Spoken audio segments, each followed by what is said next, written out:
رات کے 2 بجے ستارہ پانی پینے کمرے سے باہر نکلی تو کرہانے کی آواز سنتے اس کا ماتھا ٹھٹکا۔ کون ہے وہاں؟ وہ دبے پاؤں آگے بڑھ رہی تھی کہ اچانک سخت مردانہ گرفت نے اس کی آواز دبا لی۔ شش، چیخنا مت، میں زخمی ہوں، مجھے اپنے کمرے میں لے جاؤ ورنہ مر جاؤں گا۔ وہ اس کے کان میں سرگوشی کرتے اپنی گرفت ڈھیلی کر گیا۔ کہہ تو ایسے رہے جیسے تمہارے مرنے سے میں بیوہ ہو جاؤں گی۔ وہ سخت غصے کے باوجود اسے اپنے کندھے کا سہارا دیتی کمرے میں لائی اور مجبور سمجھ کر 3 راتیں اس اجنبی کی دیکھ بھال کا موصول ہوا۔ ہیرے کی چہکتی اٹھی تو کیسا تھا؟ Thank you my little girl, تم نے میرا دل جیت لیا، میں تمہیں اپنی بچی کی ماں بناؤں گا۔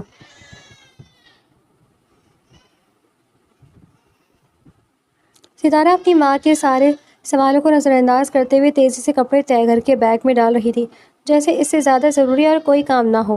اور سچ بھی یہی تھا، اس وقت ستارہ کے لیے سب سے زیادہ ضروری اپنی پیکنگ کرنا تھی۔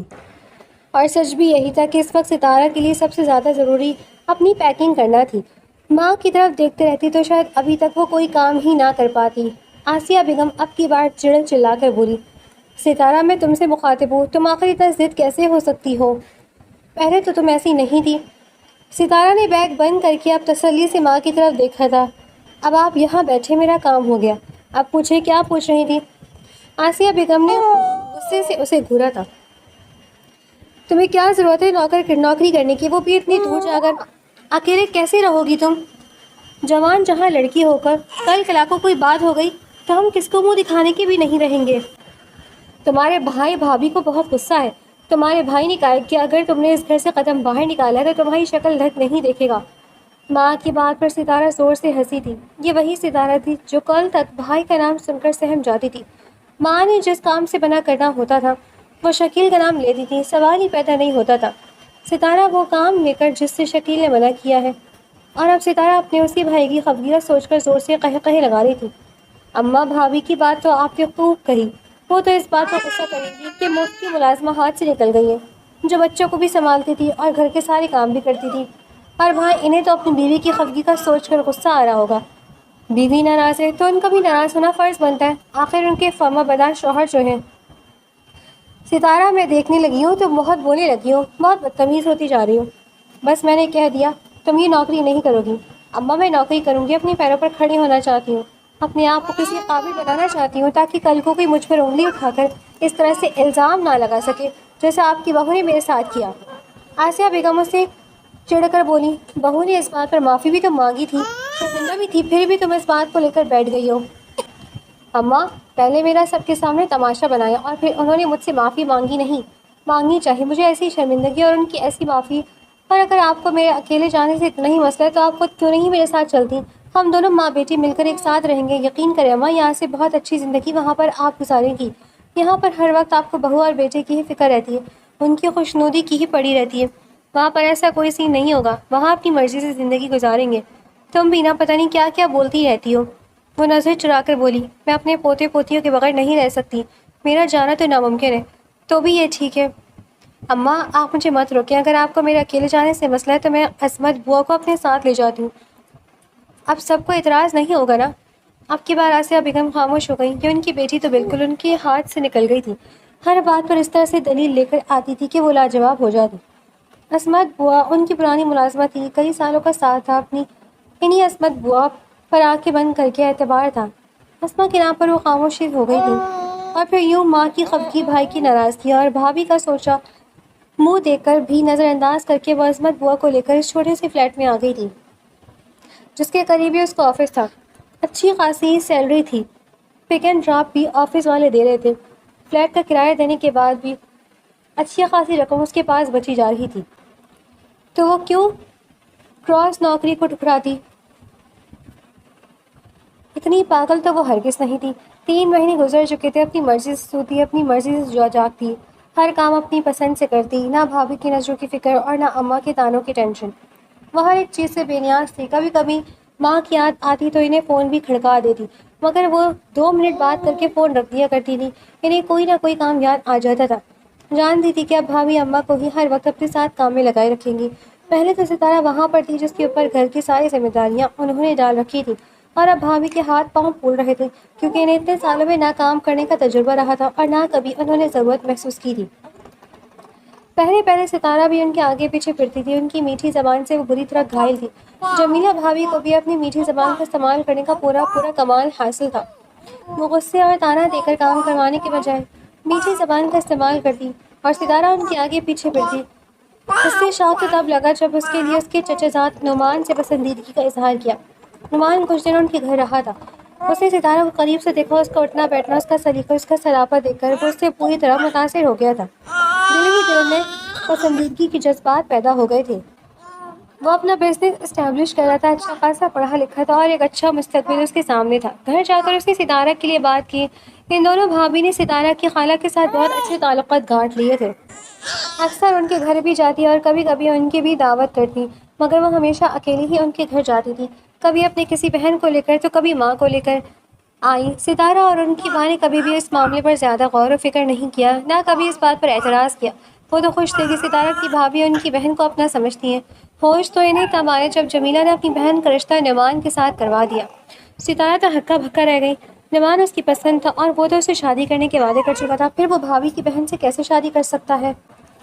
اور پھر اس کا راز بھی جلدی کھل گیا جب نعمان نے ستارہ کے سامنے اسے دو کوڑی کا کر دیا۔ اس پر ایسے الزامات لگائے جسے سن کر وہ دنگ رہ گئی۔ بقول نعمان کی کہ بھابھی نے اسے بتایا تھا کہ وہ ایک بگڑی ہوئی آوارہ مزاج لڑکی ہے، اپنی معصومیت سے وہ لوگوں کو گھائل کر لیتی ہے، مگر اندر سے وہ بہت ہی گھٹیا لڑکی ہے اور ایسی لڑکی سے شادی کرنے سے بہتر ہے کہ انسان کنوارا رہے۔ اس طرح کی بہت ساری باتیں تھیں جو بھابھی نے اپنے پاس سے لگا کر نعمان کو بتائی تھیں، اور یوں انہوں نے ستارہ کی محبت اس سے چھین لی تھی۔ ستارہ کو ان کی اصلیت پتہ چل گئی تھی تو اس کی آنکھوں کے سامنے ان کی اچھائی کا پردہ اڑ گیا تھا، اور اب وہ ان کا دو بد مقابلہ بھی کرتی، ہر وقت گھر کا ماحول کشیدہ رہتا تھا۔ ستارہ کی ماں اس ساری صورتحال سے پریشان رہتی، اور پھر ستارہ نے نوکری کا ششہ چھوڑ دیا۔ وہ ماں تھی کیسے اپنی بیٹی کو اتنی دور جانے کی اجازت دیتی؟ اسے بھائی اور بھابھی کی باتوں سے بھی ڈرایا تھا۔ تمہاری بھابھی نے تو بغیر کسی وجہ کے تمہیں پورے خاندان میں بدنام کر دیا، اب اگر تم دوسری جگہ پر رہو گی تو وہ کیسی کیسی باتیں نہیں بنائیں گی؟ اماں بناؤ، ستارہ ناک پر سے ایسی مکھیاں اڑاتے بولی۔ جن باتوں کا مجھے ڈر تھا وہ ساری باتیں ہو چکی ہیں، اب مجھے کسی چیز کا کوئی خوف نہیں ہے، اور آپ بھی ان سارے خوفوں کو اپنے دل سے نکال دیں اور زندگی کو انجوائے کرنا سیکھیں۔ اب جب اسے اس گھر میں 3 مہینے ہو گئے تھے، ماں نے فون پر کہا کہ وہ کچھ دن ان سے ملنے کے لیے آ جائے، مگر یہاں پر اسے تنہائی میں اتنا سکون کہ اسے گھر جانے کو دل ہی نہیں چاہ رہا تھا۔ انہی دنوں عظمت بوا کی بیٹی کی ڈلیوری متوقع تھی۔ کہنے لگی، بیٹا مجھے کچھ دنوں کے لیے اپنے گھر جانا ہوگا، میں کبھی بھی تمہیں اکیلا چھوڑ کر نہ جاتی، مگر کیا کروں، مجبوری ہے، بیٹی ذات ہے، اس وقت اکیلی بھی ہے، اسے میری مدد کی ضرورت ہے، میں کیسے اس حالت میں اسے اکیلا چھوڑ دوں؟ ستارہ ان کی مجبوری کو سمجھتی تھی، اس لیے اس نے عظمت بوا کو جانے کی اجازت دے دی۔ آج وہ اپنا وقت گزارنے کے لیے آفس سے بہت ساری فائلیں لے کر گھر آئی تھی۔ کمرے میں بیٹھی وہ ان فائلوں میں سر کھپا رہی تھی جب اسے چائے کی طلب محسوس ہونے لگی۔ اس نے رات کو جب بھی جاگنا ہوتا تھا وہ چائے کا ایک کپ ضرور ہی پیا کرتی تھی۔ یہ نیند کو بھگانے کا اس کا پرانا اور آزمودہ طریقہ تھا۔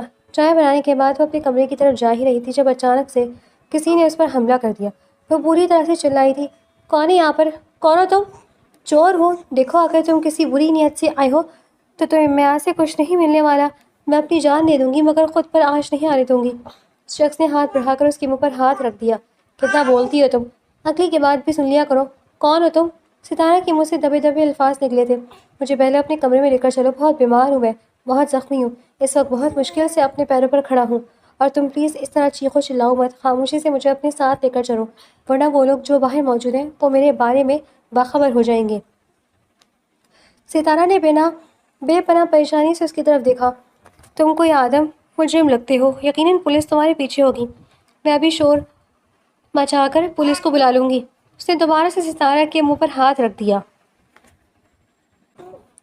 تم انتہائی نکمی لڑکی ہو، جب میں کہہ رہا ہوں کہ مجھے تمہاری مدد کی ضرورت ہے تو تمہیں میری بات سمجھ بھی نہیں آ رہی؟ عادی مجرم نہیں ہوں میں، ایک معصوم اور شریف شہری، اب تم مجھے اپنے کمرے میں لے کر جا رہی ہو یا نہیں؟ اس کے لہجے میں عجیب سا تحکم تھا۔ ستارہ اسے اپنے کمرے میں لے کر آ گئی تھی۔ کمرے کی لائٹ آن تھی، روشنی میں ستارہ نے دیکھا کہ وہ اچھا خاصا خوبرو انسان تھا، مگر اس وقت اس کی حالت خاصی خراب ہو رہی تھی۔ اس کے کپڑے بھی جگہ جگہ سے پھٹے ہوئے تھے، کافی زیادہ زخمی تھا، کمزور اور بیمار بھی لگ رہا تھا۔ تمہاری حالت تو بہت خراب ہے، کیسے ہوئی تمہاری یہ حالت؟ کون لوگ ہیں وہ جو تمہارے پیچھے پڑے ہیں؟ ستارہ نے ایک سانس میں کتنے سوال کر دیے۔ میں تمہارے سارے سوالوں کا جواب دوں گا، مگر میری ایک شرط ہے کہ پہلے مجھے ان سوالوں کا جواب دینے کے قابل ہو جائیں دو۔ کچھ کھانے کا انتظام کر لڑکی، کتنے دنوں سے بھوکا ہوں میں، ڈھنگ سے کھانا نہیں کھایا، ساتھ ہی درد کی کوئی دوا بھی لے آنا۔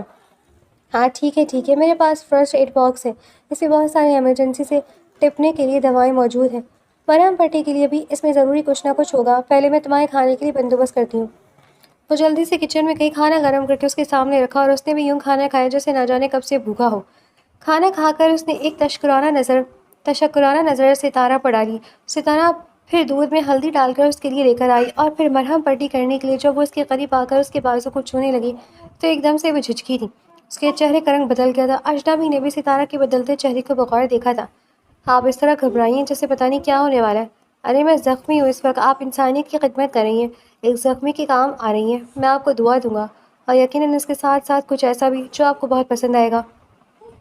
ستارہ نے تیزی سے اس کی طرف دیکھا، ایک دم گھورتے ہوئے بولا تھا، مجھے کسی بھی چیز کا لالچ نہیں ہے، ہاں بس آپ میرے لیے دعا کر سکتے ہیں، اس کے لیے میں آپ کو نہیں روکوں گی۔ اس کے ہاتھ اب اس کے زخموں کو صاف کر رہے تھے اور پھر جلدی سے اس نے اس کے بازو پر اور کندھے پر موجود زخموں کو صاف کر کے پٹی کر دی تھی۔ اب اس اجنبی کو قدرے اطمینان محسوس ہوا تھا، اس کے چہرے پر سکون سا پھیل رہا تھا۔ اگر آپ کو زحمت نہ ہو تو کیا میں اس بیڈ پر سو سکتا ہوں؟ ستارہ نے خوف سے اس کی طرف دیکھا تھا، اسے بیڈ کے بغیر نیند نہیں آتی تھی۔ دوسرے کمرے میں صرف چارپائی بچھی ہوئی تھی، وہ ہمیشہ اسی کمرے میں بیڈ پر سوتی، جبکہ عصمت بوا دوسرے کمرے میں سوتی تھی۔ وہ اسے بیڈ پر لیٹنے کا اشارہ کر کے خود اپنی فائلیں اٹھا کر دوسرے کمرے میں آ گئی تھی۔ دروازہ بند کر کے اپنی سوچوں میں گم ہو گئی، اس اجنبی کو گھر لا کر میں نے کوئی غلطی تو نہیں کر دی، کہیں یہ کوئی عادی مجرم تو نہیں؟ ویسے دیکھنے میں تو شریف زیادہ ہی لگ رہا ہے، مجھے نہیں لگتا کہ اس نے کوئی جرم کیا ہوگا۔ وہ خود ہی اپنے آپ کو تسلی دیتے ہوئے سمجھانے لگی تھی، اور پھر جب آنکھیں نیند سے بھوجل ہونے لگی تو ساری فائلیں رکھ کر وہ سونے کے لیے لیٹ گئی تھی۔ صبح جب وہ ناشتہ بنا کر اجنبی کے کمرے میں آئی تو ابھی تک وہ گہری نیند سو رہا تھا۔ ستارہ نے اسے کندھے سے پکڑ کر ہلایا تو وہ جلدی سے آنکھیں کھول کر بیٹھ گیا تھا۔ اتنی جلدی صبح ہو گئی؟ ایسا لگتا ہے جیسے میں نے ابھی آنکھیں بند کی تھی اور ابھی آپ نے مجھے اٹھا دیا۔ میں آفس جا رہی تھی، ابھی ناشتہ بنایا تھا، سوچا کہ آپ کو ناشتہ دے کر جاؤں، ورنہ پھر آپ کو کون ناشتہ بنا کر دے گا؟ آپ خود تو اٹھ کر کھانا کھانے کی ہمت نہیں کر سکیں گے۔ تم نے میرے ساتھ بہت بڑی نیکی کی ہے لڑکی، میں تمہاری اس نیکی کو کبھی بھول نہیں سکوں گا۔ اور یہ بھی سچ ہے کہ تم کھانا بہت اچھا بناتی ہو، دل چاہتا ہے کہ بندہ کھاتا ہی جائے۔ ستارہ اپنی تعریف پر مسکرائی تھی، باتیں بنانا تو کوئی آپ سے سیکھے اور باتوں کو ٹالنا بھی۔ رات میں نے آپ سے آپ کے بارے میں پوچھا تھا، آپ کون ہیں اور یہاں تک کیسے پہنچے، مگر آپ نے مجھے ٹال دیا۔ وہ ایک لمحے میں ہی سنجیدہ سا ہو گیا تھا۔ میں آپ کو ہر ایک بات کی تفصیل سے بتاؤں گا، یہ آپ سے وعدہ رہا، مگر ابھی نہیں، ابھی اس کا مناسب وقت نہیں ہے۔ وقت آنے پر میں آپ کو ہر ایک چیز کی ڈیٹیل دوں گا۔ خیر، مجھے اتنی تفصیل میں جا کر کرنا بھی کیا ہے، کون سا میرا آپ کے ساتھ کوئی ایسا رشتہ ہے؟ میں تو بس یہی کہی تھی اپنی تسلی کے لیے، کہیں ایسا نہ ہو کہ آپ مجھے کسی چیز میں پھنسا دیں۔ وہ زور سے قہقہ لگا کر ہنسا تھا۔ بے فکر رہیں، آپ کو میں کبھی نہیں پھنساؤں گا کسی بھی معاملے میں، بلکہ ہمیشہ آپ کی مدد کروں گا۔ ستارہ آفس میں آ گئی تھی، سارا دن وہ الجھی سی رہی تھی۔ بہت بار اس کو دل چاہا کہ وہ اپنے کسی کولیگ سے رات آنے والے آدمی کے بارے میں ذکر کرے، مگر پھر جانے کیا سوچ کر خاموش ہو گئی۔ وہ اکیلی لڑکی تھی، اس لیے وہ ہر قدم پھونک پھونک کر رکھتی تھی، کوئی ایسا کام نہیں کرتی تھی، کوئی ایسی بات نہیں کرتی تھی کہ کسی کو کوئی باتیں بنانے کا موقع ملے۔ مگر جانے کیسے اس سے اب یہ غلطی ہو گئی تھی کہ ایک اجنبی لڑکی کو اپنے گھر پناہ دے کر شاید اس نے اپنے پاؤں پر کلہاڑی ماری تھی، یا پھر سچ میں ہی کسی مظلوم کی مدد کی تھی۔ گھر آئی تو وہ اسی کا انتظار کر رہا تھا۔ میں بہت بور ہو رہا تھا، کب سے انتظار کر رہا ہوں، شکر ہے اب آ گئی۔ ستارہ نے اسے گھور کر دیکھا تھا۔ آپ تو ایسے کہیں جیسے آپ ہمیشہ سے میرے ساتھ رہتے ہیں اور میری غیر موجودگی سے آپ ڈسٹرب ہو رہے ہیں۔ آپ بھول رہے ہیں مسٹر کہ آپ رات کو یہاں پر آئے ہیں اور آپ نے مجھ سے پناہ مانگی تھی۔ اب آپ کافی بہتر ہیں، اب آپ اپنے گھر واپس جا سکتے ہیں۔ ستارہ کی بات پر اس نے اپنے چہرے کی تاثرات یوں کر لی جیسے اسے ستارہ کی بات نے بہت دکھ پہنچایا ہو۔ اچھی لڑکی، میں آپ سے اس رویے کی امید نہیں کر رہا تھا۔ اگر آپ 2-3 دن کسی غریب کی خدمت کر لیں گی تو آپ کو وہ غریب دعا دے گا۔ اللہ بھی خوش ہوتا ہے ایسے کاموں سے، اور اگر اس بات سے خوش ہو کر پولیس میرے گھر تک آ گئی اور مجھے کسی معاملے میں پھنسا دیا تو؟ وہ ٹھیک ہے انداز سے بولی تو اجنبی زور سے قہقہ لگا کر ہنسا تھا۔ آپ بے فکر رہیں، میں کل یہاں سے چلا جاؤں گا، آپ کے لیے کسی قسم کی پریشانی کا سبب نہیں بنوں گا۔ اس کے چہرے پر ایک عجیب سا اعتماد تھا، آنکھوں میں ابھی ایک عجیب سی چمک تھی جسے دیکھ کر ستارہ نظریں چرا گئی تھی۔ اور اگلے دن اپنے وعدے کے عین مطابق وہ صبح اس کے گھر سے چلا گیا تھا۔ اس کے جانے کے کچھ دن بعد عصمت بوا بھی گھر واپس آ گئی تھی۔ ان کے پاس بنانے کے لیے بہت کچھ تھا۔ وہ اپنے جڑواں پیدا ہونے والے نواسوں کے بارے میں بات کر رہی تھی۔ ان کا ہنسنا رونا انہیں پوری طرح سے یاد آ رہا تھا اور وہ بڑے پیار سے ان کا ذکر کر رہی تھی۔ ستارہ بھی مسکراتے ہوئے ان کی ساری باتوں کو سن رہی تھی۔ اس دن وہ آفس سے گھر آئی تو عصمت بوا اس کا انتظار کر رہی تھی۔ بیٹی، تمہارا یہ پارسل آیا تھا۔ میرا پارسل؟ مگر میں نے تو کوئی پارسل نہیں منگوایا، کیا آپ نے اسے کھول کر دیکھا ہے؟ ارے نہیں بیٹی، میں نے کہاں کبھی کسی کی چیز کو اس کی اجازت کے بغیر دیکھا، آپ کی چیزیں آپ ہی دیکھیں گی۔ اچھا لائیں ذرا۔ بوا سے پارسل لے کر وہ کھولنے لگی تھی، مگر اس کے اندر موجود ایک خط اور ایک ڈائمنڈ رنگ دیکھ کر اس کی آنکھیں حیرت کی زیادتی سے کھلی کی کھلی رہ گئی تھی۔ وہ انگوٹھی اصلی ہیرے کی تھی، اس کی چمک دمک آنکھوں کو خیرہ کرنے کے لیے کافی تھی، اور پھر ساتھ ایک چھوٹی سی چٹ بھی پڑی ہوئی تھی۔ تمہارا بہت شکریہ اچھی لڑکی، تم نے میرے ساتھ وہ نیکی کی ہے کہ میرا دل جیت لیا۔ میں چاہتا ہوں کہ میں تمہیں اپنی زندگی میں شامل کر لوں اور تم میرے ہونے والے بچوں کی ماں بنو۔ کتنی دیر تک وہ حیرت سے اس انگوٹھی اور خط کو دیکھتی رہی تھی۔ کون ہو سکتا ہے یہ جو مجھے اتنی قیمتی انگوٹھی بھیجے گا؟ کیا یہ وہی اجنبی تو نہیں جس کی میں نے مدد کی تھی؟ مگر وہ تو کوئی غریب آدمی لگ رہا تھا، حالت سے تو ایسے لگ رہا تھا جیسے دنیا میں اکیلا ہے، اس کا کوئی بھی نہیں ہے، اور وہ اتنی قیمتی انگوٹھی بھلا مجھے کیسے دے سکتا ہے؟ چند دن گزرے تو اس کے لیے ایک پھولوں کا بوکے آ گیا تھا۔ اب تو وہ جی بھر کر پریشان ہو گئی تھی، کون ہے وہ جس نے میرا پیچھا لے لیا ہے؟ اگر یہ سب باتیں گھر والوں تک پہنچی تو نہ جانے وہ کیا سوچیں گے، بھابھی تو بات کا بتنگڑ ہی بنا دیں گی۔ اس دن اس نے عصمت بوا کو اپنے پاس بٹھایا اور ان کے سامنے ہاتھ جوڑ کر کہنے لگی، بوا کی میں بیٹی جیسی ہوں، میری بات آپ نے کسی کو بھی نہیں بتانی، نہ بھابھی کو نہ اماں کو۔ میں نہیں جانتی وہ کون ہے جو یہ میرے لیے پھولوں کا بکا بھیجتا ہے، یہ چاکلیٹ بھیجنے والے کے بارے میں بھی کچھ نہیں جانتی، یقین جاننے میں بہت پریشان ہوں کہ وہ کون ہے، اس کا مقصد کیا ہے، اور اگر یہ بات پھیل گئی تو سب لوگ میرے حوالے سے مشکوک ہو جائیں گے۔ عصمت بوا منہ پر ہاتھ رکھ کر ستارہ کو دیکھنے لگی تھی۔ میں نے تمہیں بیٹی کہا اور تم بیٹی سمجھا بھی ہے، تمہیں ایسا کیوں لگا کہ میں تم سے بدگمان ہوں گی، باقی سب لوگوں کو تمہارے خلاف کروں گی؟ ارے ہر کوئی تمہاری بھابھی جیسا نہیں ہوتا، جو جس تھالی میں کھائے اسی میں چھید کرے۔ تمہارا بھائی تو بیوقوف ہے جو ابھی تک اپنی بیوی کو سمجھ نہیں سکا، ورنہ کوئی اور ہوتا تو اسے چڑیاں سے پکڑ کر گھر سے باہر نکال دیتا۔ بھلا اپنی بہن پر الزام لگانے والی عورت کو کون برداشت کرتا ہے؟ ستارہ کو اب کچھ حد تک اطمینان حاصل ہوا تھا، مگر اگلے دن اس کا چین پھر غارت ہو گیا جب آفس میں پھر سے اس کے پھولوں کا بوکے اور ایک بڑا کیک موصول ہوا تھا۔ آج اس کی سالگرہ تھی، یہ بات تو اس نے کسی کو نہیں بتائی تھی، تو پھر وہ کون تھا جو اس کی سالگرہ کے بارے میں بھی جانتا تھا؟ نہ اس نے کبھی سالگرہ منائی تھی، نہ کبھی کسی کو بتایا۔ اب وہ صحیح معنوں میں پریشان ہو گئی تھی، اب نہ سر تھام کے رہ گئی۔ عصمت بوا اس کی پریشانی کو دیکھ کر اس کے پاس بیٹھی۔ بیٹا، کوئی تو ایسا انسان ہوگا جو کبھی آپ کے راستے میں آیا ہو، کبھی آپ کے لیے پسندیدگی کا اظہار کیا ہو، کیونکہ یہ کام تو وہی کر سکتا ہے جو آپ کو پسند کرتا ہو، نہ کہ وہ شخص جو آپ سے نفرت کرتا ہو یا آپ سے انتقام لینا چاہتا ہو۔ ایسے تحفے دینا اور ایسے پیسے خرچ کرنا تو محبت کی نشانی ہے، تب ستارہ کو اس اجنبی کی یاد آئی، اس نے پھر بوا کی ساری بات بتائی۔ وہ ناک میں ہاتھ رکھے حیرت سے ستارہ کو دیکھنے لگی۔ بیٹا، آپ تو بہت سمجھدار لڑکی ہیں، پھر آپ نے اس اجنبی کو کیسے گھر میں گھسا لیا، اس پر کیسے اعتبار کر لیا؟ اگر کل کو کوئی اونچ نیچ ہو جاتی تو بوا کیا کرتی؟ میں وہ پہلی سے اس گھر کے اندر آ گیا تھا اور میں اس وقت ڈر گئی تھی، اور پھر جب اس کی حالت دیکھی تو مجھے اس پر ترس آ گیا، وہ بہت زخمی تھا۔ بیٹی، مجھے لگتا ہے کہ یہ وہی انسان ہے، شاید آپ کی نیکی اس کے دل میں گھر کر گئی ہے۔ یہ بھی ہو سکتا ہے رات کو وہ اسی بارے میں ہی سوچ رہی تھی کہ اس کے نمبر پر ایک اجنبی نمبر سے کال آئی تھی۔ اس نے بے دلی سے بٹن دبا کر فون کان سے ساتھ لگایا۔ ہیلو، ہیپی برتھ ڈے سویٹ لڑکی، کیسی ہو تم؟ کیسے لگا تمہیں تحفہ؟ آواز کو اس نے ایک لمحے میں پہچان لیا تھا۔ تم وہی ہو نا جو میرے گھر میں آئے تھے، یہاں پر پناہ لی تھی؟ وہ اس کی بات پر ہنسا تھا۔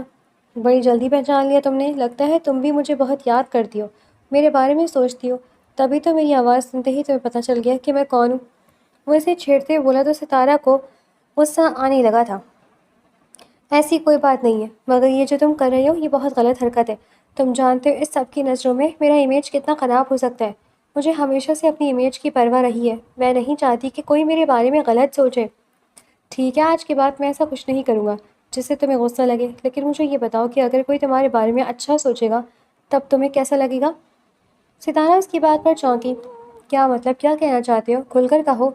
میں نے تمہیں اس دن جو ڈائمنڈ رنگ بھیجی تھی اور ساتھ ایک چھوٹی سی چٹ بھی، میرے خیال سے میں نے تمہیں پرپوز کیا تھا، مگر شاید تم بھول گئی ہو، تمہاری میموری شارٹ ہے۔ آؤ دوبارہ سے تمہیں ریمائنڈ کروا دیتا ہوں۔ میں تم سے شادی کرنا چاہتا ہوں، میں چاہتا ہوں کہ تم میرے ہونے والے بچوں کی ماں بنو، تمہارے بغیر میری زندگی بے رنگ ہے، بے رونق ہے۔ کیا میری زندگی میں آؤ گی تم؟ ستارہ نے حیرت سے موبائل کو کان سے ہٹا کر دیکھا تھا۔ اب اتنی بڑی بات کیسے کر سکتے ہیں؟ بغیر مجھے جانے، مجھے پہچانے آپ مجھ سے شادی کی پیشکش کر رہے ہیں؟ کیا آپ جانتے ہیں میں کون ہوں، کہاں سے ہوں؟ ہاں، میں تمہارے بارے میں سب جانتا ہوں، تمہیں اتنا جان چکا ہوں چند دنوں میں جتنا تم بھی خود کو نہیں جانتی، اور جتنا تمہیں جانا ہے مجھے اندازہ ہوا ہے کہ تم ہی وہ لڑکی ہو جو میری لائف پارٹنر بننے کے قابل ہو، اور اب میں تمہارے منہ سے کوئی بہانہ نہ سنوں۔ جلدی میں تمہاری ماں اور بھائی سے تمہارے بارے میں بات کرنے والا ہوں۔ اچھا، تم ان سے کیا کہو گے؟ مجھے کیسے جانتے ہو؟ کہاں دیکھا مجھے؟ تم نہیں جانتے کہ اگر تم نے انہیں سچ بتا دیا تو میرے لیے کتنی بڑی مصیبت کھڑی ہو جائے گی؟ میرے گھر والے مجھ سے بدظن ہو جائیں گے، اور یہ میں مر کے بھی برداشت نہیں کر سکوں گی۔ چند لمحے وہ خاموش رہا۔ ان سے کیا کہوں گا؟ یہ میرا مسئلہ ہے، میں تم پر کبھی آنچ نہیں آنے دوں گا، اور جو تمہارے بارے میں غلط بات کرے گا اس کی زبان کھینچ لوں گا۔ تمہیں اپنی بھابھی سے ڈرنے کی کوئی ضرورت نہیں ہے۔ چاہو تو میں تمہاری بھابھی کے سارے کچے چھٹے تمہارے بھائی کے سامنے کھول کر رکھ سکتا ہوں، اور وہ اگلی لمحے اسے گھر سے نکال دے گا۔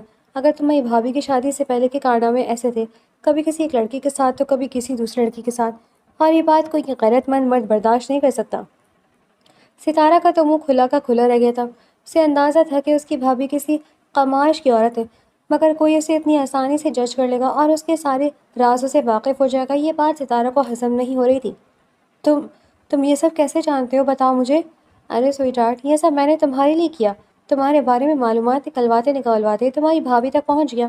جب مجھے پتہ چلا کہ وہ تمہاری دشمن ہے، تمہارے مخالف ہے، تو پھر میں نے اس کی بھی کمزوریاں تلاش کر لی، تاکہ موقع آنے پر ان کی کمزوریوں کو ان کے خلاف استعمال کر سکوں۔ اور اگر تم چاہو تو میں تمہیں تمہاری بھابھی کے خلاف ایسے ثبوت دے سکتا ہوں جس سے تم اسے اس کی گھر سے آسانی سے نکلوا سکتی ہو، اور تمہیں پھر کسی کا ڈر نہیں ہوگا۔ مجھے کسی سے کوئی انتقام نہیں لینا، کسی کی زندگی برباد نہیں کرنی۔ اگر وہ جیسے پہلے تھی اب ویسے نہیں رہی، اس کا ماضی بدل گیا ہے، تو ہمیں کوئی حق نہیں پہنچتا کہ ہم کسی کے ماضی کو اس کے سامنے لا کر کھڑا کر دیں۔ میں کسی کو بھی اس کے کردار کے حوالے سے جج نہیں کرتی۔ تم تو بہت اچھی لڑکی ہو، پھر جو اپنے دشمنوں کو بھی معاف کر دیتی ہو۔ خیر، ابھی تک میں نے تمہیں اپنا نام بتایا تک نہیں۔ میرا نام زرار ہے، زرار خان۔ شاید تم میرے نام سے ناواقف ہو، مگر میں تم سے زیادہ جاننے لگا ہوں، اور اب سے تمہارے لیے دور رہنا ممکن نہیں ہے۔ جلدی میں تمہارا پروپوزل بھجوا رہا ہوں۔ دیکھو زرار، ستارہ اس سے کچھ کہتے کہتے رکی۔ ابھی تم یہیں رک جاؤ، مجھے پہلے گھر والوں سے بات کرنے دو، اور سچ کہوں تو میرا اپنا دل ابھی مانتا ہے تمہارے بارے میں کچھ جانتی بھی نہیں ہو۔ کیسے تم سے شادی کر لوں؟ تو اس میں کیا مشکل ہے؟ تو میرے بارے میں جو جاننا چاہتی ہو مجھ سے پوچھ لیا، یا میرے بارے میں معلومات لے لو۔ میں تمہیں اپنا ایڈریس، نمبر سب دے سکتا ہوں، تم اپنی تسلی کر لو، مگر ہاں، اس کے بعد بھی تمہارا جواب ہاں میں ہونا چاہیے۔ میں تمہارے منہ سے اب دلی نہ نہیں سنوں گا۔ اگر تم نے ایسا کیا تو مجھے زبردستی ہاں کروانا بھی آتا ہے۔ وہ محبت سے دھمکیاں آمیز لہجے میں بولا تو وہ نہ چاہتے بھی ستارہ کے ہونٹوں پر مسکراہٹ آ گئی تھی۔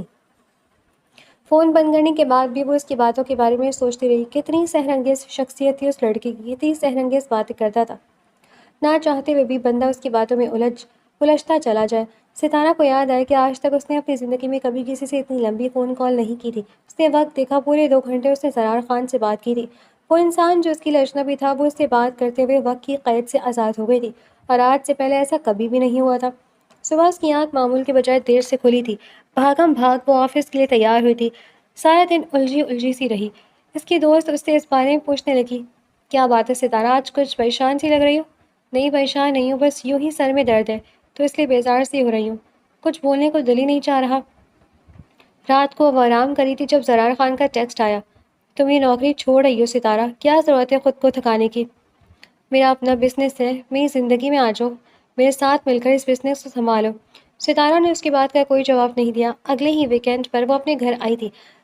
اماں بار بار اصرار کری تھی کہ وہ کچھ دن کے لیے ان سے ملنے کے لیے آئے، اور وہ پھر ان سے ملنے کے لیے آ گئی، مگر اسی شام زرار اپنے پیرنٹس کے ساتھ اسی گھر میں اس کا ہاتھ مانگنے کے لیے آ گیا تھا۔ ستارہ تو حیران پریشان رہ گئی تھی۔ وہ لوگ اس کی سوچ سے بھی بڑھ کر امیر تھے۔ اتنی بڑی گاڑی میں وہ اس کے گھر میں آئے تھے، جسے دیکھ کر محلے والوں نے انگلیاں دانتوں تلے دبا لی تھی۔ آسیہ بیگم کے چھوٹے سے گھر کے باہر کھڑی چمکتی دمکتی مہنگی ترین گاڑی محلے بھر کی توجہ کا مرکز بن چکی تھی۔ کھڑکیوں کے پر تھوڑے تھوڑے کھل چکے تھے، اور پڑوسی داریوں سے کان لگائے اس غیر متوقع ہلچل کا سبب جاننے کی کوشش کر رہے تھے۔ گھر کے اندر کا ماحول تو اس سے بھی زیادہ سحر انگیز اور تناؤ سے بھرپور تھا۔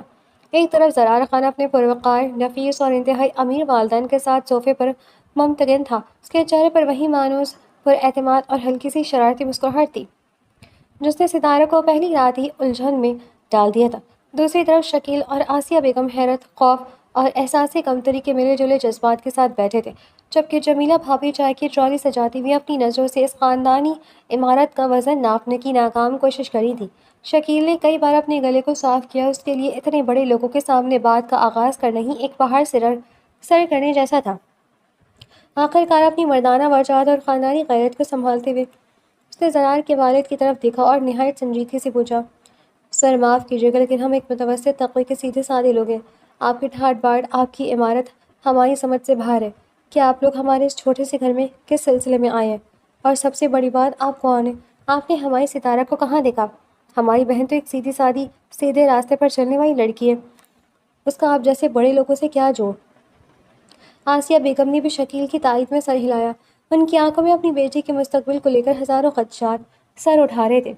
جمیلہ بھابھی نے موقع غنیمت جانا اور زہر خند لہجے میں بولی، ہاں نا اماں، میں بھی تو یہی سوچ رہی ہوں، ستارہ تو اتنے دور شہر میں اکیلی نوکری کرتی ہے، خدا جانے وہاں اس کے کیا کیا رابطے ہیں، اور یہ بڑے لوگ اسے کیسے جانتے ہیں۔ زرار کی ماں، جن کے چہرے پر ایک ممتا بھری اور انتہائی پروقار مسکراہٹ تھی، انہوں نے جمیلہ کی بات کو نہایت نفاست سے کاٹتے ہوئے شکیل اور آسیہ بیگم کی طرف دیکھا۔ انہوں نے اپنی ریشمی آنچل کو درست کیا اور نہایت محبت پاش لہجے میں بولی، بھائی شکیل اور امی جی، آپ لوگ بالکل غلط سمجھ رہی ہیں۔ ستارہ ایک بہت ہی سلجھی اور باحیا اور قابل فخر لڑکی ہے۔ آپ لوگوں کو پریشان ہونے کی بالکل بھی ضرورت نہیں ہے، کیونکہ ہم اس کا ہاتھ مانگنے کوئی اجنبی بن کر نہیں آئے۔ دراصل ستارہ کو ہم نے سب سے پہلے اس کی سہیلی کی سالگرہ کی تقریب میں دیکھا تھا۔ یہ جھوٹ زرار نے اپنی ماں کو پہلے ہی سکھا دیا تھا، تاکہ ستارہ کی عزت پر اس کے گھر والوں کے سامنے کوئی حرف نہ آئے، اور نہ ہی اس کے فلیٹ پر رات گزارنے والی بات کسی کے علم میں آئے۔ زرار کی ماں نے بات کو آگے بڑھاتے ہوئے کہا، میری بھانجی اور ستارہ کی سہیلی ایک ہی یونیورسٹی یا آفس کے حوالے سے ایک دوسرے کو جانتی تھی، اور اسی کی برتھ ڈے پارٹی پر جب میری نظر ستارہ پر پڑی تو اس کے سلیقہ، اس کی حیا اور اس کی معصومیت نے میرا دل جیت لیا۔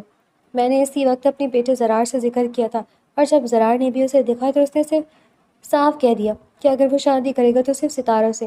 ہم نے کئی مہینوں سے آپ لوگوں تک پہنچنے کی کوشش کر رہے تھے، لیکن ستارہ اپنی نوکری اور مصروفیت کی وجہ سے ہمارے ہاتھ ہی نہیں آ رہی تھی۔ اب جب ہمیں معلوم ہوا کہ وہ گھر آئی ہوئی ہے تو ہم نے ایک پل بھی ضائع کرنا مناسب نہ سمجھا اور سیدھے آپ کے پاس آ گئے۔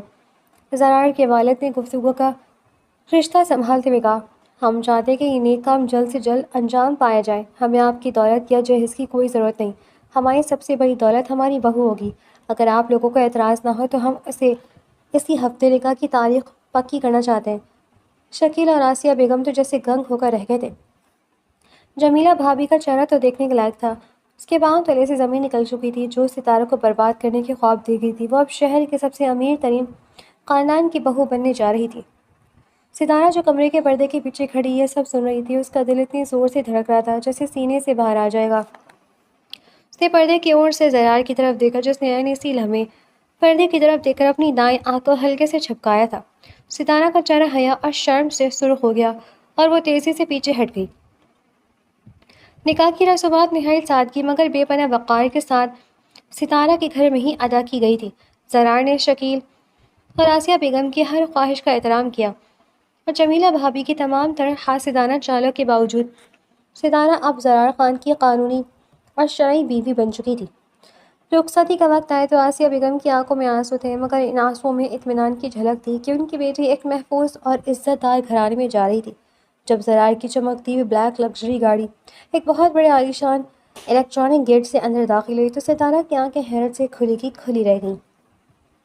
وہ سڑک سے گزرتے ہوئے بڑے بڑے بنگلے دیکھتی تھی، لیکن یہ تو کوئی عام بنگلہ نہیں تھا، یہ ایک وسیع و عریض محل نما حویلی تھی، جس کے چاروں طرف سر سبز لانز، فوارے اور قیمتی پودے لگے ہوئے تھے۔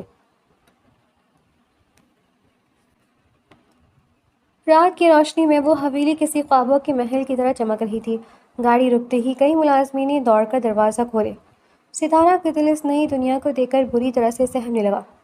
وہ سادگی پسند لڑکی تھی، اتنے نوکر چاکر اور اتنی بے پناہ دولت کا اس نے کبھی خواب میں بھی تصور نہیں کیا تھا۔ زرار نے اس کے سہمے ہوئے وجود کو محسوس کیا۔ گاڑی سے اترتے ہی اس نے نہایت ہی نرمی سے ستارہ کا ہاتھ اپنے مضبوط ہاتھوں میں تھام لیا اور آہستہ سے سرگوشی کی، ڈرنے کی ضرورت نہیں ہے سویٹ لڑکی، یہ سب کچھ تمہارا ہی ہے، اور اس گھر کے لوگ تمہارے دل سے بھی زیادہ نرم ہیں۔ اندر داخل ہوتے ہی دودھیا سنگ مرمر کے فرش، اوپر لٹکتے ہوئے قیمتی فانوس اور دیواروں پر سجی نایاب پینٹنگز نے ستارہ کو دنگ کر دیا۔ زرار کی ماں نے اسے گلے سے لگایا، اس کی اڑتی اتاری اور اسے ڈھیروں دعائیں دیں۔ سانس کا یہ پیار دے کر ستارہ کے دل کا خوف کچھ حد تک کم ہو گیا، مگر اب بھی اس کے ذہن پر ایک بہت بڑا سوالی نشان قائم تھا، وہ سوال جو اس کی روح کو بے چین کیے ہوئے تھا۔ زرار خان کون ہے؟ اس رات وہ اس کی فلیٹ پر کس حال میں آیا تھا؟ وہ اتنی دولت کا مالک ہونے کے باوجود بھی وہ ایک مجرم کی طرح کیوں چھپ رہا تھا؟ ملازمت ستارہ کو زرار کی مخصوص ماسٹر بیڈ روم میں لے گئی۔ وہ کمرہ کسی 5 اسٹار ہوٹل کی سوئٹ سے بھی زیادہ بڑا اور پرتعیش تھا۔ بیڈ پر سرخ گلاب کی پتیاں بکھری ہوئی تھیں اور پورے کمرے میں سندل اور گلاب کی دل فریب سی خوشبو پھیلی ہوئی تھی۔ ستارہ اپنے بھاری عروسی لباس میں بیٹھ کے ایک کونے پر بیٹھ گئی۔ اس کا دل کسی نامعلوم سنسنی اور انتظار کی شدت سے دھڑک رہا تھا۔ کچھ ہی دیر میں کمرے کا دروازہ کھلا اور زرار اندر داخل ہوا۔ اس نے اپنی شیروانی اتار کر صوفے پر ڈالی اور اپنی آستینیں چڑھاتا ہوا ستارہ کے قریب آیا۔ اس کے چہرے پر اب کوئی دکھاوا نہیں تھا، صرف اپنی محبت کو پانے کا ایک سچا اور گہرا سکون تھا۔ وہ بیڈ پر ستارہ کے بالکل سامنے بیٹھ گیا اور اس کے چہرے سے گھونگھٹ کو آہستہ سے پیچھے ہٹایا۔ ستارہ کی جھکی ہوئی پلکیں اور سرخ گال زرار کے دل میں ہلچل مچا رہے تھے۔ تو آخر کار تم میری زندگی میں آ ہی گئی، مسز زرار خان۔ زرار نے اس کے تھرتھراتے ہوئے ہاتھوں کو اپنے ہاتھوں میں لیتے ہوئے کہا۔ ستارہ نے اپنی بڑی بڑی مخمور آنکھیں اٹھا کر زرار کی طرف دیکھا۔ اس کے لہجے میں اب وہ پچھلی جھجک نہیں تھی، بلکہ ایک بیوی کا حق تھا۔ زرار، اب ہمیں ایک رشتے میں بن چکے ہیں۔ میں نے آپ کی ہر بات مانی، آپ کے کہے کے مطابق اپنے گھر والوں کو بھی راضی کیا، لیکن اب میں مزید کسی ابہام میں نہیں رہ سکتی۔ خدا کے لیے مجھے بتائیں آپ کون ہیں اور اس رات آپ کے ساتھ کیا ہوا تھا؟ آپ اتنے زخمی کیوں تھے؟ آپ نے مجھ سے سچ کیوں چھپایا؟ زرار نے ایک گہری سانس لی۔ اس کے چہرے کے تاثرات سنجیدہ ہو گئے اور آنکھوں میں ماضی کے اس خوفناک واقعے کی جھلک ابھری۔ اس نے ستارہ کے ہاتھوں کو تھوڑا سا اور مضبوطی سے تھاما اور کہنا شروع کیا۔ تم بالکل ٹھیک کہہ رہی ہو ستارہ، اب تمہارا پورا حق ہے کہ تم سب کچھ جانو۔ یہ جو عمارت، یہ دولت اور یہ بڑا بزنس تم دیکھ رہی ہو نا، یہی میری سب سے بڑی دشمن بن گئی تھی۔ میں اپنے والدین کا اکلوتا بیٹا ہوں اور ہمارے اس پورے خاندانی بزنس کا اکیلا وارث بھی میرے چچا اور ان کے بیٹے یعنی میرے چچا زاد بھائی برسوں سے ہماری اس دولت پر نظر جمائے بیٹھے تھے۔ وہ چاہتے تھے کہ کسی طرح میں اس دنیا سے رخصت ہو جاؤں تاکہ یہ ساری جائیداد، یہ فیکٹریاں اور یہ محل ان کے قبضے میں آ جائے۔ زرار نے کچھ دیر رک کر ستارہ کے چہرے کے تاثرات دیکھے جو خوف اور حیرت سے اس کی باتیں سن رہی تھی۔ اس نے بات جاری رکھتی ہوئی، اس رات میں ایک اہم بزنس میٹنگ سے واپس لوٹ رہا تھا کہ میرے چچا زادوں نے اپنے غنڈوں کے ساتھ مل کر میری گاڑی کو گھیرے میں لے لیا۔ انہوں نے مجھے اغوا کر لیا۔ وہ مجھے شہر سے دور ایک ویران گودام میں لے گئے جہاں انہوں نے مجھ پر بدترین تشدد کیا اور مجھ سے کچھ ایسے قانونی کاغذات پر دستخط کروانے کی کوشش کی جس سے ساری جائیداد ان کے نام منتقل ہو جاتی۔ میں جانتا تھا کہ اگر میں نے دستخط کر دیے تو وہ مجھے زندہ نہیں چھوڑیں گے، اس لیے میں نے موقع پا کر ان پر حملہ کیا اور وہاں سے جان بچا کر بھاگ نکلا۔ ستارہ نے بے اختیار اپنے ہونٹوں پر ہاتھ رکھ لیا۔ اس کی آنکھوں میں زرار کے لیے تڑپ صاف دیکھی جا سکتی تھی۔ ان کے غنڈے ہتھیاروں کے ساتھ میرے پیچھے تھے۔ میں گولیوں کی بوچھاڑ اور اندھیرے کا فائدہ اٹھاتے ہوئے شہر کی گلیوں میں بھاگتا رہا۔ میں بری طرح زخمی ہو چکا تھا، میرا خون بہہ رہا تھا اور میری ہمت جواب دے رہی تھی۔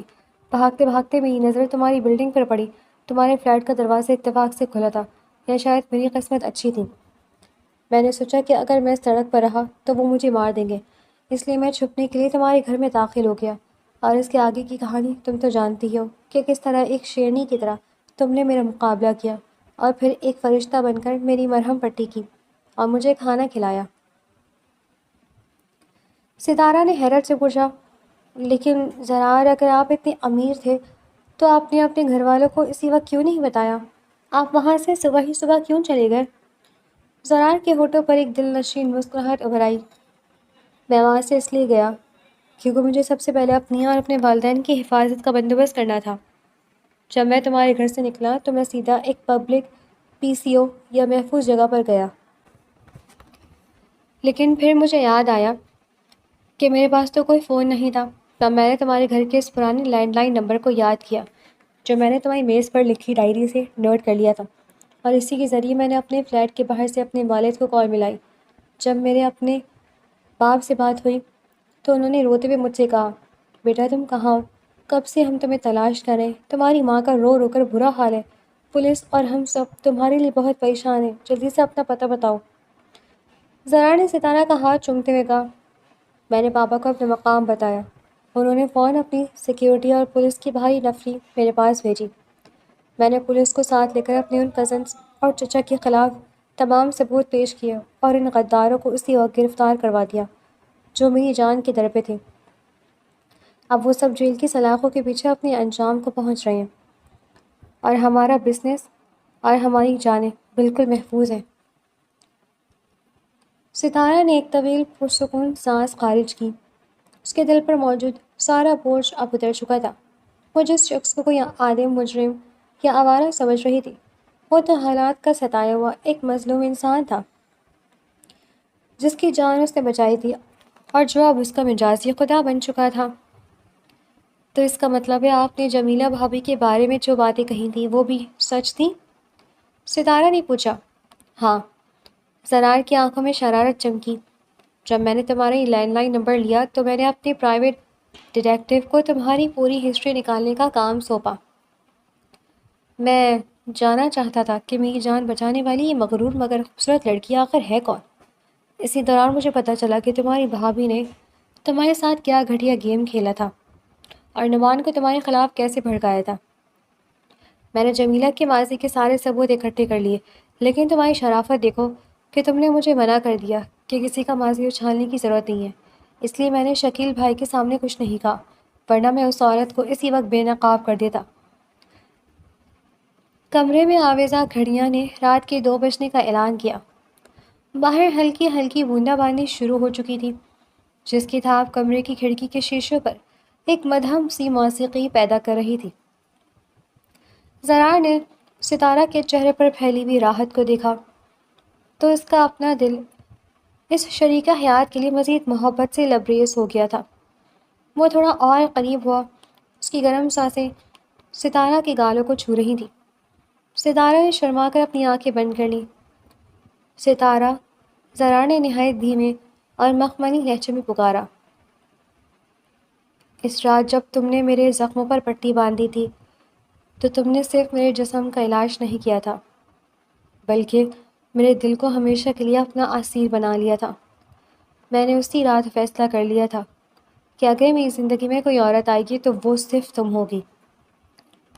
اس نے ستارہ کے چہرے کو دونوں ہاتھوں کے پیالے میں بھر لیا اور اس کی پیشانی پر محبت کا ایک طویل اور گہرا لمس ثبت کیا۔ ستارہ کے پورے وجود میں ایک سنسنی سی دوڑ گئی۔ اس نے اپنے دونوں ہاتھ زرار کے مضبوط کندھوں پر رکھ دیے، وہی کندھے جن پر اس رات زخموں کے نشان تھے، مگر اب وہاں صرف ستارہ کی محبت کا مرہم تھا۔ اور آپ جانتے ہیں زرار، ستارہ نے دھیمی آواز میں کہا، اس کی آنکھیں اب زرار کی آنکھوں میں ڈوبی ہوئی تھیں۔ میں راتوں کو جا کر چائے پیتی تھی تاکہ اپنی نیند بھگا سکوں، لیکن جب سے آپ میری زندگی میں آئی ہیں نا، میری ساری نیندیں غائب ہو گئی ہیں، اور اب مجھے اس تنہائی سے نہیں بلکہ آپ کی اس محبت سے پیار ہو گیا ہے۔ زرار نے ہلکا سا قہقہہ لگایا، وہی قہقہہ جس نے پہلی بار ستارہ کو جڑایا تھا، مگر اب یہ آواز اس کے دل کے تار چھیڑ رہی تھی۔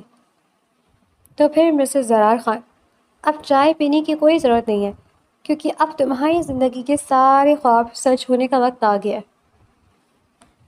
اس نے ستارہ کو اپنی باہوں کے حصار میں لے لیا۔ کمرے کی مدھم بتیاں اور باہر ہوتی بارشیں اس بات کی گواہ تھی کہ ستارہ کے دکھوں اور الزامات سے بھری زندگی اب ختم ہو چکی تھی، اور زرار کی محبت کے سائے میں اس کا ایک ایسا حسین اور خوشحال مستقبل شروع ہو چکا تھا جس کی عمارت اس کے دل کی عمارت کے سامنے کچھ بھی نہیں تھی۔ دونوں ایک دوسرے کے وجود میں گم ہوتے چلے گئے تھے۔